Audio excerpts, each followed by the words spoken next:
All right, this game is coming out pretty soon, and I gotta tell you, it's coming on Game Pass. And one of my favorite features of Xbox, I don't think I've mentioned it lately, is the New Zealand method. I'm not gonna say much about it, but this is something that really does interest me about the Xbox ecosystem. Even Steam doesn't let you do that. And again, like I said, don't want to say much about it. Don't want to be that guy that ruined it for everybody because, again, remember, I jinxed Game Pass somehow. I knew once I said anything about Game Pass codes, boom, everybody was gonna, then they changed the whole thing.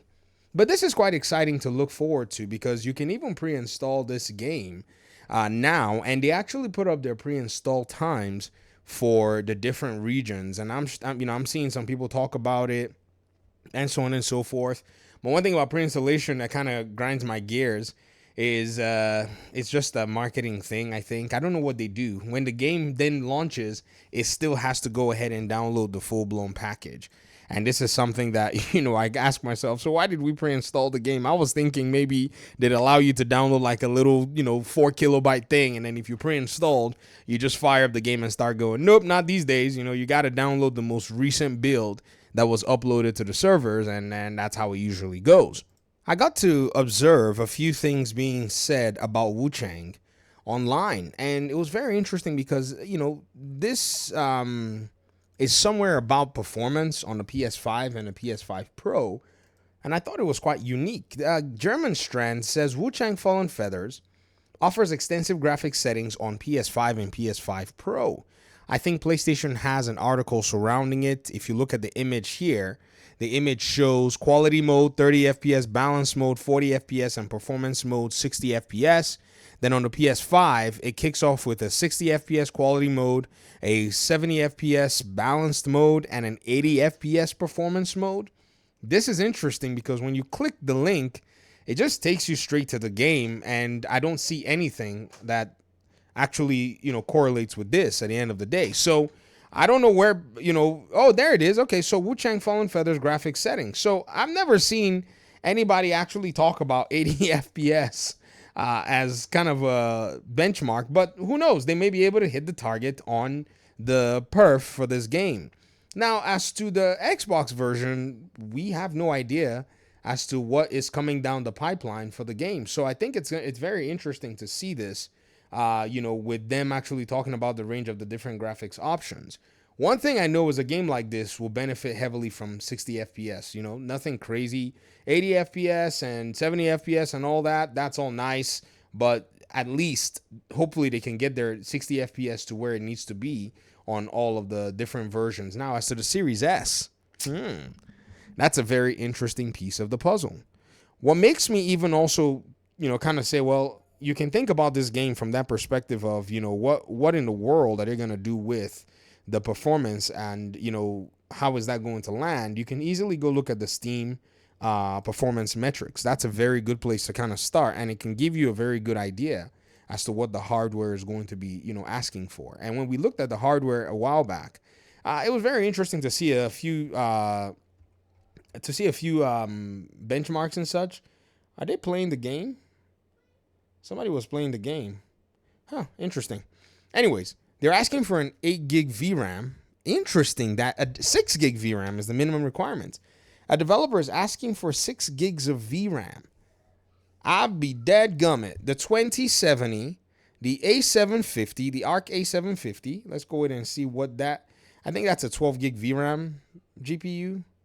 Oh no, it's 8 gig VRAM. So these guys are basically telling you that their game is going to run beautifully.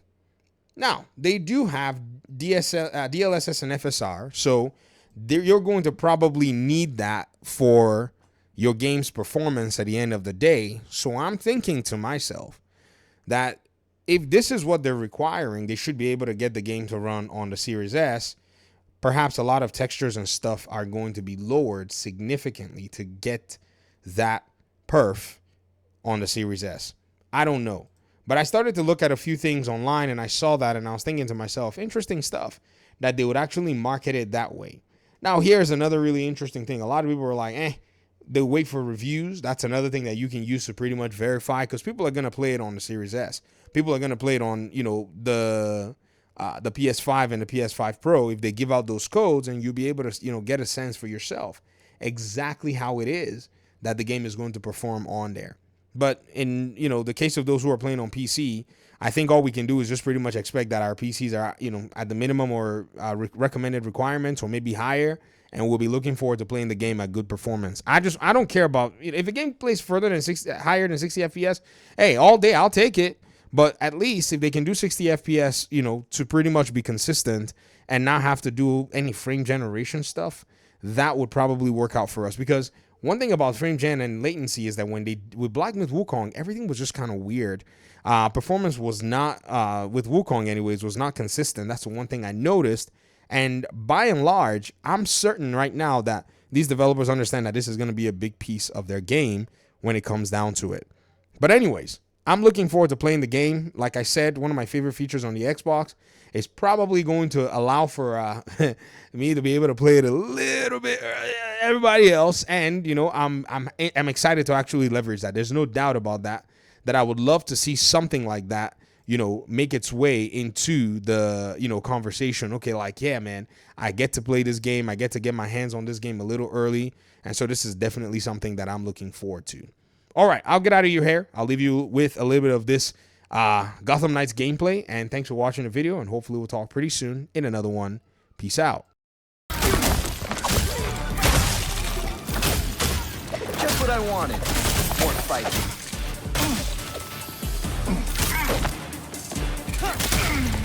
Start planning your last move.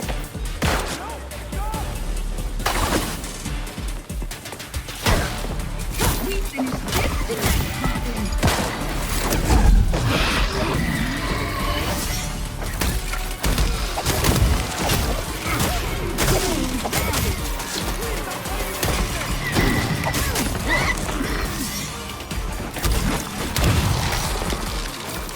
Guess they want to fight too.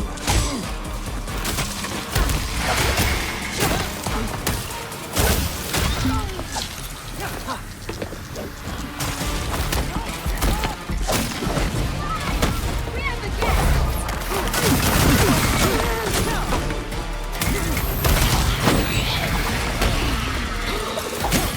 Heads up!